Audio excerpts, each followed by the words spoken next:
Stephan Frost. Thank you guys for coming to this panel today.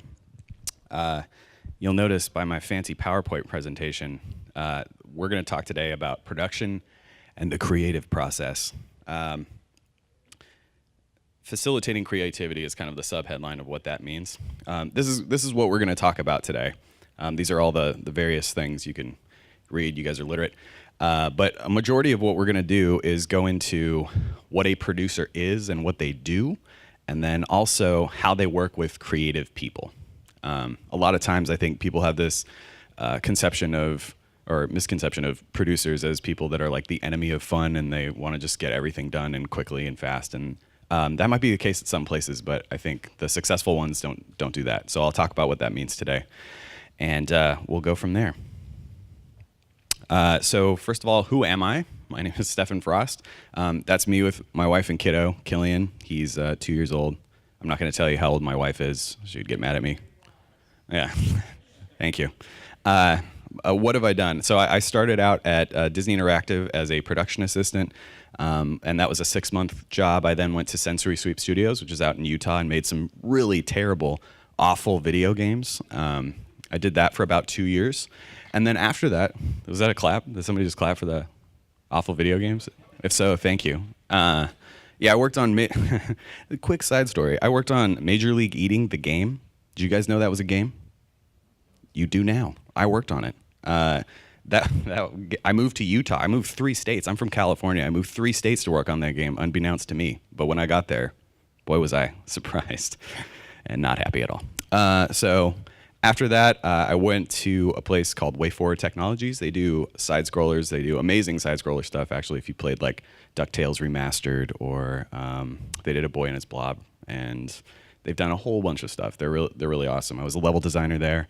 I was a designer at Sensory Sweep. And then I went to Carbine Studios, worked on a game called WildStar, which is an MMO, has like kind of action combat stuff. I was there for a while. I was an associate producer, then I went up to producer. And I also did a lot of their like marketing video things. So if you saw these things called Dev Speaks, that's me kind of narrating cool mechanics that are going to be in the game. So that's what I did. And then after that was about 4 years of working at Carbine. I went to Amazon. They are starting to make games, if you're not familiar. They're trying to really go all in on making video games. They're putting a lot of time and effort in on that. But Blizzard contacted me during my tenure there. It was a very short tenure at Blizzard, and they were like, hey, do you want to work on World of Warcraft? And I was like, yes, I do. So I went to go work on World of Warcraft. And I was at Blizzard for 2 years, and last week was my last week at Blizzard. So I've actually left Blizzard, and I'm now working at Nexon. It's not on this sheet because I had sent this in like 2 weeks ago. But I'm working as a creative director at Nexon on an unannounced PC title that's like brand new, being developed here in the States. So I'm super excited about that.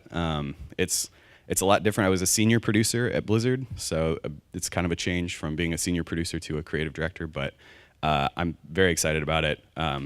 Can't talk about it at all. If anybody has any questions on it, I will tell you I don't know, because literally we haven't even started on it yet, so I have no idea what I'm doing next. So anyway, enough about me.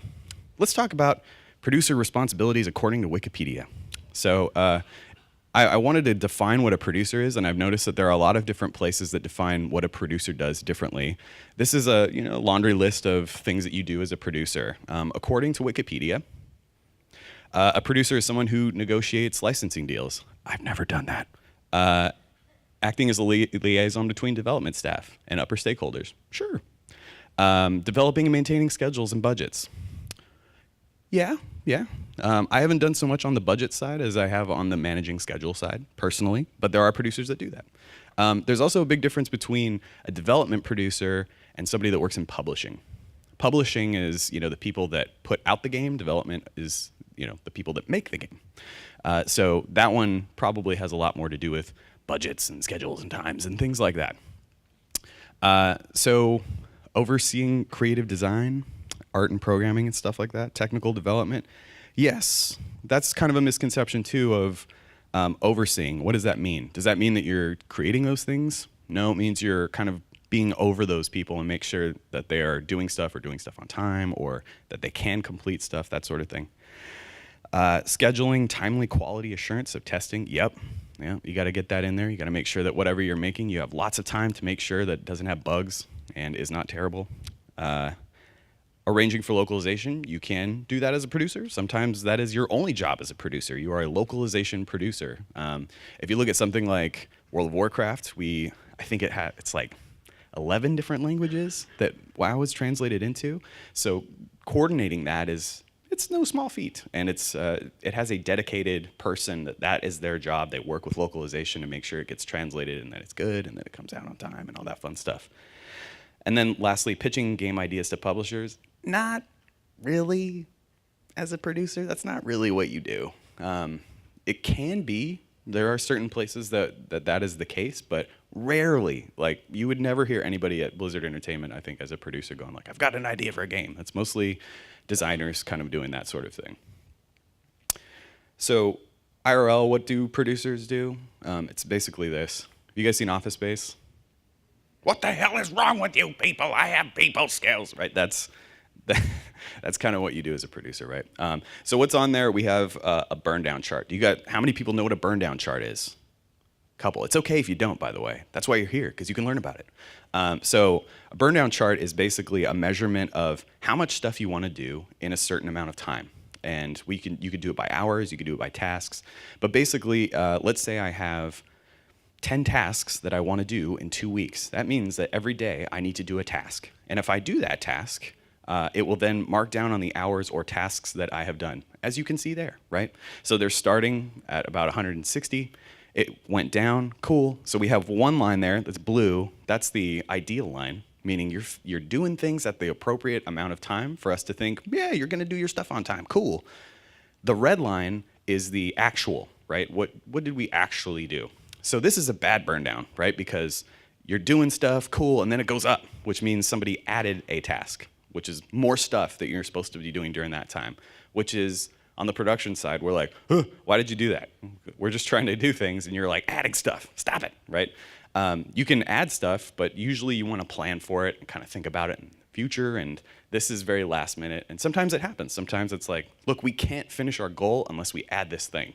And then you got to start thinking like, okay, well, is it worth staying late to do this? And then that's when you need to kind of talk with your teams to say, is that worth it? Do you want to incur that sort of cost? And that's kind of what a producer does. And then they facilitate everything in between. So if you need an art asset and you've been waiting for a couple weeks and you don't have it, the producer is going to be like, I'll go find out what happened, and then they can see what's going on. They are facilitators for that sort of thing. So what does a producer not do? This is another thing here. Game design, we don't do that. You can comment on the game design. Some people will design stuff and then you'll play it and you're like, ugh, this plays like poop. Why did you do this, right? But really, it's not our job to create the game design in something. Writing, yeah, we don't write. The only thing we write are tasks. Like, you're gonna do these 4 things. Cool. I'll write it down in a task management system and we'll go from there. But you're not writing stories. You're not doing that sort of thing. Unless somebody got fired and it's last minute and they're like, you have pretty handwriting, write something, right? Not that happens that often. Art, definitely don't do art. Like, please don't let us do art. It's bad. Engineering, by the way, I was like looking for like stock photos on the internet for things, and I put Neo from the Matrix for programmers. You're welcome, programmers. So that's all I could find up there. And yeah, enjoy life in general. We just don't do that. That's not one of the things we do. Producer tools and constraints. So this is an interesting sort of way of thinking of how producers do work and what they work with. So we have really 3 constraints that we can kind of work with, and those change based off of how the other is sort of laid out. So for example, there's time, team size, and scope of the deliverable. So let's say, I'll give you guys a kind of IRL example. BlizzCon is coming up. It's the beginning of November. That date doesn't move. 100%, that thing is going to go off on November 3rd and 4th. I think that's the date. And that is not moving. Because that is not moving, that means that we have something that really just doesn't adjust, right? Now the team size, let's say that we have a deliverable that we want, right? The scope of the deliverable there. Let's say I want to show off a dungeon, and I want to show off like some quest stuff or something. Those things you can kind of look at and go, okay, how long has it taken us in the past to do a dungeon? How much time do we have right now? And if it takes longer than the amount of time that we have, we won't complete it, right? That's just not going to happen. So what can we do to make that happen? Well, we could increase the team size. Maybe we can bring more people on to do that so that we can do it in a shorter amount of time, meaning it will allow us to have this happen. Or you could work extra hard and have the guys that are working on the game work longer hours. Not as optimal. We don't like to do that. But if there's something that's like, no, this has to be in, this is the only way, and you don't get more people, then that means that those people are going to be working longer hours, which is not always great. Or the scope of the deliverable. So if I say, oh man, we wanted a zone and we wanted this dungeon, and it's trending like we're not going to make both of those things, we can kind of make the hard choice of going, you know what? No dungeon. We're not going to do a dungeon. It's just not going to happen. The quality will not be good enough. We will not be done in time. Let's just cut the dungeon, have the team that we have focus on this one deliverable, and make that deliverable awesome, right? These are all the constraints that you can kind of work with. Maybe there is a date that's much, much later that you can kind of say, we can have a smaller team size, like all this stuff kind of works together. And I'll give you an example. This is a practical and totally realistic example of what a producer is. It's Nick Fury. So if you think about it from the Avengers context, Nick Fury is totally a producer, right? He's on the Hellcarrier, and he's kind of just hanging out, and he's like, oh man, there's bad guys coming, and they're going to be here in like 3 days, right? So he's got to think about what that deliverable is, right? So we've got Loki, right? And he's bringing in a bunch of Totori, or is that what their name is, I think? Yeah, sure. Whatever, aliens from another planet are coming, okay? And they're gonna blow up New York and maybe the world and enslave humanity. We need to stop this, right? So Nick Fury kind of goes like, okay, we fought Loki before. It took like, I think about a day. And so if it took a day and we needed like the Avengers and like what Avengers are we gonna use for this, right? So yeah, we had like Thor and Captain America and Iron Man. We had all these guys, which is like programmers, QA, all these different people, right? So he's like, okay, yeah, that's a team size. But technically, last time we had this guy, but he can't make it. So maybe we need to add like War Machine, because War Machine is awesome. He's kind of like Iron Man. Iron Man did some good stuff. Let's add a War Machine to kind of help us solve this problem in a faster amount of time, right? And then, that's when like Tony Stark is like, hey man, do we really have to do this in this amount of time? Can we get a little more time? Right? And then Nick Fury's like, no man, they're coming in like 3 days. We can't delay this. Like, he's like, well, maybe we can send somebody to like an alternate dimension to delay them out, And you can have this kind of conversation. That's my very terrible impersonation of Robert Downey Jr., by the way. Is good? My wife disagrees, but thank you. Yeah, the amount of time that we have, right? Maybe that can be adjustable, maybe it can't. Let's say that it can't. It's gonna happen in 3 days. We can't send anybody to an alternate dimension like the Fantastic Four to stop them. If anybody wants to write this story as a comic, please feel free. More time, please? No. So then, again, I'm gonna pull out that same Tony Stark impression. Tony Stark is like, I've got this idea for a Hulkbuster. It's really good. You're gonna like it. It's gonna be awesome. What we're gonna do, make a bigger Iron Man suit. Boom, you're welcome. I'm Tony Stark, right? But then Nick Fury is like, but how long is that going to take? And then he's like, oh, like 4 days, something like that. He's like, but they're invading in 3. We can't do this. So you know what? We're going to save that for the sequel, right? Which is totally relevant to my point because it wasn't the sequel for Avengers. You're welcome. So, yeah, I wanted to talk about it. So now you guys know what a producer is. That's a way more cool example of what producers do, but that is usually what happens. So I also wanted to talk about IRL failings. So a lot of what I learned throughout my career has been through effing up, doing things incorrectly, being wrong about stuff. That is a majority of how I've learned. So needless to say, I've messed up a lot. So I kind of wanted to talk to you guys about learning and what I've learned. So if you ever get into production, you can think back and be like, man, Frost messed up a lot, but I've learned from his mistakes. So you're welcome. I'm gonna tell you about all these bad things. So I worked at Carbine Studios on WildStar. There was a time when it was not WildStar, it was something else. And they kept making stuff, and then the managers are like, this is poo. We don't like it. It's terrible. Do it again. And so they would make stuff, and then they would play it like 2 months later or something, and they go, yeah, it's really not good. So after a while, I started going like, okay, so I see a problem here, because like nothing is getting done ever, right? We need to solve that problem. And so there was a time where I asked a team, I was like, how long have you been working on this zone? And they're like, oh, like 2 months. I'm like, when was the last time that the Quest content director played this? And they were like, 2 months ago. And I'm like, wow, that's bad. So what I did was booked a meeting where I brought him in the room, and then I brought everybody that worked on the content in a room. And I said, here's what we're gonna do. He's gonna play through the content. I'm gonna take notes. He's gonna critique your stuff. I'm gonna write down those critiques, and I'm gonna send it to you guys to make your stuff better. And so we did, and we sat down, and he was playing through it, and he was getting frustrated, and he's going through it, and he's like, yeah, this is awful. Yeah. This is Mike Donatelli. If you don't know Mike Donatelli, that's how he talks. He says that's not true. It's true. That's how he talks. So he's like, this is terrible. I don't like, this is awful. And he stops about 15 minutes in. He kind of shoves the keyboard forward. And he's like, this is the worst content I've ever played in my life. And he said that to everybody in the room that has been working on it for like 2 months, which is brutal, right? One person got up, was like crying, left the room. One dude is super mad. It's like, just kind of left. He didn't actually do that. He was pissed though. But so he did that. And then, other people just kind of sitting there like, oh my gosh, I spent so much time, and he thinks it's bad. And afterwards I talked to him. I'm like, we need to fix this, like now. That was awful. And he's like, no, the Quest content was awful. I'm like, no, the fact that it took this long to fail is awful, right? So what we did was we said, okay, we're gonna stand it up ugly, which means we're gonna play it like in a very rough state, and then we're gonna critique the hell out of it.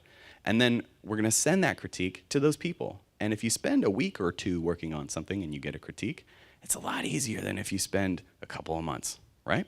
So we did that across every team, and consistently, stuff got better because they started seeing what he liked and what he didn't like, and what was bad, and what we could fix. And then over time, those guys got better because they started like, oh, I did this last time, it didn't work. I did this last time, it didn't work. Then you do it again, like, oh, we're starting to see actual results of stuff that's getting better, which is great, right? But that was a lot of failure to get to that point. So there's that. Useful tracking. So a lot of producers will read books, and they'll think like, oh, this is what I must do, right? And I'll get into process management and stuff later of what that is. But a lot of people just kind of go like, well, I read the book. I will do it like the book says. And so I tend to think that you should kind of pick things and adapt to the team, and we'll get to adapting later. But one of the things that I think works really well is having a visual tracking progress. So, for example, if there are 6 dungeons that the team is working on, and there are 6 guys working on it, we have different steps in the process of how we make a dungeon. We would move like a little sticky along the lines, and this is stuff that's in like Kanban or Scrum or anything Agile kind of related. You can kind of see where it's at. But I remember somebody coming up to me that I was working with, and they're like, what's this? I'm like, oh, this is like a visual tracker of where everything's at. This one's in this stage, this one's in that stage, this one's halfway done, this one is like 2 days from being done. And he looked at it and he's like, huh, this is useful. I was like, yes, that's my job, is to make things useful for you to understand where things are at, right? So that's good. Knowing your audience. So in a way, you kind of have to know what will work for some teams and what will not work for others. And so sometimes you try stuff and people go, I hate this. This isn't helping anybody. It's slowing us down. You're weighing us down with all this process. I'm a creative genius. Stop it. Blah, right? And so you have to kind of go, okay, well, if these guys are very anti-process, how do I make process like diet process so that we can still see where things are at, but that I'm not weighing them down all the time, right? And lastly, detective work to find out what sucks. So what that means is when I start places as a producer, I often get to know people. I will book like a half-an-hour meeting with leads typically, and I'll say like, what do you think is not great right now? And they'll say, I don't like this, I don't like that, or whatever. And then it's kind of your job as a producer to figure out how do you make that not terrible. So that detective work is kind of needed, though. You need to go through and find out what works well, too, so that you don't change things that people really like, and they're like, why did you change this for the sake of change, right? So, yeah, you got to find out what sucks or what's good. So tracking and process, this is, these are examples of how producers kind of do things. And what I'm going to do is not do any of these processes justice by telling you this. This is just a small explanation of what these things are. And some people will be like, oh, you totally butchered what that is. Probably. But you should go look it up and find out, because this is what a lot of producers use in tracking stuff for video games. So we have task tracking programs, so things like Jira or I don't know, Trello or stuff like that, which basically you can enter a task. You know, the video game that you see in front of you whenever you play a game is nothing but a bunch of tasks to producers, right? So if I want to have a character model running around and shooting, like let's say it's in like Overwatch or something, I wanted to make Tracer, right? We would need the concept art, that's a task. We would need the model, that's a task. We would need the materials, that's a task. We would need the rig, that's a task. We would need the animations, that's a task, right? All these things need to go to all these people. And even on the animations, you'll have like a bigger task, which is tracer animations. And then below that are run, walk, die, shoot. Like all these things need to be lined up. And then you can map those things out and say like, oh, this is how long these things take, right? So then over time, you can kind of get an estimate. And once you go through and actually do it once, you get a lot more interesting data that you can actually base something off of and go like, oh, we know how long this thing will take now. Cool. So we use a lot of things like that to have those as like a database that we can reference and go, okay, these are all the tasks that we need to do to complete this project. This is how long we think they will take. And then you have like day-to-day stuff, which is where Scrum comes in. This is if you look at the diagram on the top left, that's what that is. It's basically, here are all the tasks. You have what's called a backlog, which is like everything that you need to do. And then you kind of break down over time the things that you want to do in what are called sprints, which are small amounts of time where you try to accomplish something. So if we're using the tracer model again, we're saying, okay, we need to create tracer in that time. What can we do for this sprint? Or you have something like an epic, which is much bigger, has more stuff in it. Let's say that I'm the animator, and it takes me about, I can get about 3 animations in a week or something. Could be 2, could be more. Different people work different speeds. Let's say it's 3. So in a sprint, that means that we can get 2 weeks worth of work. Some people identify sprints as longer or shorter, but let's say it's 2 weeks. So that means 3 tasks a week. That's 6 animations that we will get at the end of this sprint. And then we can kind of track like, okay, that she's moving at this rate. And well, next week or next sprint, we're going to try that again. And we're moving towards this goal, and we track it every day by having something called a stand-up, where somebody comes up and they say, I did this yesterday, I'm working on this today, I'm blocked by whatever, or this thing is impeding my progress, help me. And so everybody that's there is usually working on that project, and they can go like, oh, do you need something with the rig that messed up? I'll do that for you today, right? So that you're not having somebody, because some people, believe it or not, in video games, some people are antisocial. Who knew? Right? So sometimes they don't say that they need something. They just kind of, they're at their desk and they're like, I don't want to talk to people about this, right? But if you do at the stand-up, you can kind of go, I can't do anything because this thing is broken. And then somebody can go like, I can help you with that, right? Now, if you didn't have the stand-up, that might not have happened. It could have. If you have super, like, this is the thing I loved about Blizzard. Everybody was like, I'm going to get up out of my seat and talk to somebody because this thing is broken, right? I love that as a producer. That means that I don't have to, like, hold everybody's hand and get them to do that sort of stuff. But it's still something that you need to do pretty much every day. Sometimes you don't need it every day because the things you're working on are not that impactful, or it can kind of range. But that's what Scrum is in a nutshell, right? We can then track things, see what we have from the overall, from the backlog, talk every day, and then afterwards you do what's called a postmortem, where you kind of say like, what went well? What went poorly? What can we improve? What are we not going to do again? And then kind of continue to improve your process so people feel like they have a voice and changing the project to make sure that it's better. That's Scrum in a very like minute thing. I'm sure I forgot a lot of stuff. You can yell at me later or just go look it up. Kanban is like the diet version of Scrum. It is a very fast-paced reactionary thing, whereas Scrum you plan out sprints where you're like, okay, we're going to get 6 things done in 2 weeks. Kanban is very much like, oh my gosh, this thing is on fire right now. And you can go, and then put it in progress. And then you work on that thing, and then you finish it. And then you go to the next thing that is on fire. And that thing that is on fire could change all the time. So if you have a live game, for example, Kanban is great. Because you're working on the thing like, hey, what are you working on? Network architecture, things are going to be fine. And then all of a sudden, something breaks in the game. And you're like, huh, this thing broke. We need to do this now. And you can update that on the Kanban board there. And the Kanban board is something where you kind of track where stuff is. This also goes into Scrum as well, but I'm gonna hop down. Whoop. You can see this right here, right? These are all the features that you're kind of working on. And in this case, they have a column called analysis, which is like they're looking at something, maybe estimating, doing stuff that they need to figure out. Then they have the design, like you're actually working on it. And then you have the development. So when you do your stand-up, when you meet every day, you kind of move your card and you go like, okay, this is new. I'm in the analysis phase now. And that's what you kind of do. So Kanban is like every day, something could be totally different. We're adding new stuff all the time. You're just kind of burning through that immediate backlog. So that's what that is. And then waterfall, this is more old school production.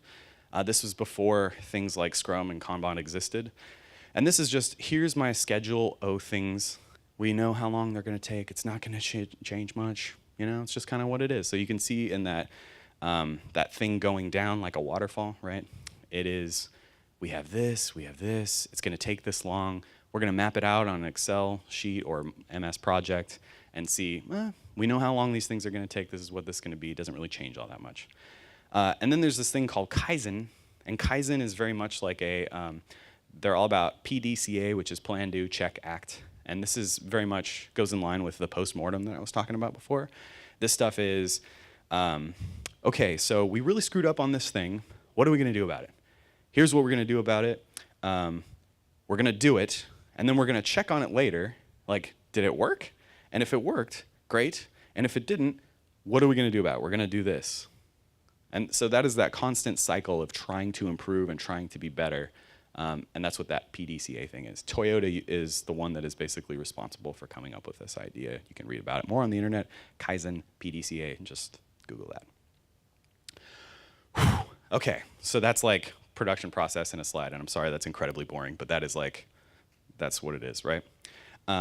So then you've got Jeff Goldblum. Life finds a way. You know, we've got to find ways that work well with the team. So the things that I just showed you, there's a myriad of ways that you can track stuff. And there's tons of ways that work well with certain teams. Maybe those teams move at a faster rate, so you use some of that Kaizen. Maybe they know how long things are going to change. Nothing ever changes. Maybe you could go more waterfall. So really, it's about finding what works, getting rid of what doesn't, and just adapt all the time and do that PDCA thing, right? So that's what that means. Part of the process that makes things better is kind of like iteration, right? So earlier I gave you that story about Carbine and figuring out the quests and making those things better. You need to put that stuff into your process as a producer, right? You can't just say, it's gonna take this long, things are gonna be fine. What you need to include is playtesting and iteration, because sometimes things are not fine, you know? Believe it or not, people make things that are not fun in video games. You guys know this, because there's sometimes you play stuff and you're like, who would do this, right? Maybe it's because they just needed to get it in really quick. Maybe they didn't play test it. Maybe they didn't find out where the fun was in any of this stuff, right? So you need to put that as part of the facilitation of making something good. IMO, this is just my opinion. But I feel that if you want to have something good that people can kind of put their hat on and say like, yeah, that was good. You need to include the time to fail, and you need to include the time to improve it. Or you need to include the time to basically, maybe they knock it out of the park the first time, like, this is dope, we did it, guys. Then you can continue to make that stuff better with that time that has been allotted. So putting in time to iterate is something that producers, I think, should do, and I think a lot of the good ones do. And then also having the iteration process. So earlier I talked about that one guy playing through the content to make sure that it was good. We need to make sure that the leads on the team see this stuff, because if you have bigger teams, what happens is they don't have time to see every single thing, but they need to have time to see every single thing. So a lot of what I put into that process is like, how long did it take to send to this lead to get feedback so that we could implement that stuff and get it out to the live game? Because when they don't see it and it goes live and it's bad, then everybody gets sad, right? So we try to include that in whatever we do for planning as well. And this is a big thing. Destiny just did this. I saw some article on Kotaku where they had finished the game like 6 months before it launched. And what they did was they took it home and played it like a player would play it. And you'd be surprised how many people just don't do that. They don't factor in, let's get it done, and let's like take it home, play it for a couple hours, go to sleep, wake up the next day, play it for a couple hours, see what that progression feels like. Because a lot of people just kind of say like, we've done the math, it'll take players this long to do this stuff, let's just put it in, it'll be fine. And there's a lot of games where you are playing through and you're like, oh my gosh, this is so painful, I hate it, who would do this? And it's probably because they didn't play through it like a player plays through it. And you get busy and things happen, and that is why you need to schedule time to do this sort of thing. You'd be shocked how much of your time is taken up just by making the thing. You just need to have the time to be able to play it like a player would play it. So that's why I did thoroughly there, bolded up. So I talked about this earlier, the post-mortem. I'm a metal fan, so I had to put a little bit Iron Maiden in there because it looks like it's after death. It's cool. Postmortems are really important because it allows you to kind of see where your mistakes have been made and then rectify those mistakes. Typically, the things in a postmortem, if you're a leader of a postmortem, what you do is you kind of come in and say, okay, what went right? What went well? And then people are like, I liked it when we did this. This was awesome. This was cool. This guy was clutch because he did this thing. Thank you, this guy. And then we get that list of things and we're like, awesome, sweet, let's keep doing those. What did we do terribly? Well, this thing took forever to do, and we said it would take a day. So it looks like we need to update our estimates on how long that's going to take. Or, man, I played through this content and it was terrible, and we didn't even have time to fix it. Okay, well, we need to update our scheduling to allow that to be put into the process, right? And then after you kind of figure out what was good and what sucked, you need to figure out what you're going to do about it. So usually there are 3 action items, and action items are, what are you going to do about it, effectively? So if I made something and we didn't have the time to do it, again, we got to put in more time to do it. Or we put in this new gameplay mechanic, nobody likes it, we're never going to do that again, and we're not going to spend any more time on it. Even though we had a plan that says we were going to do this for 3 months, if we figure out in month 1 that it sucks and it's not getting better, we got to cut it, right? And we can learn that through a post-mortem by saying, we tried it, we've been doing it for a while, let's never do that again, right?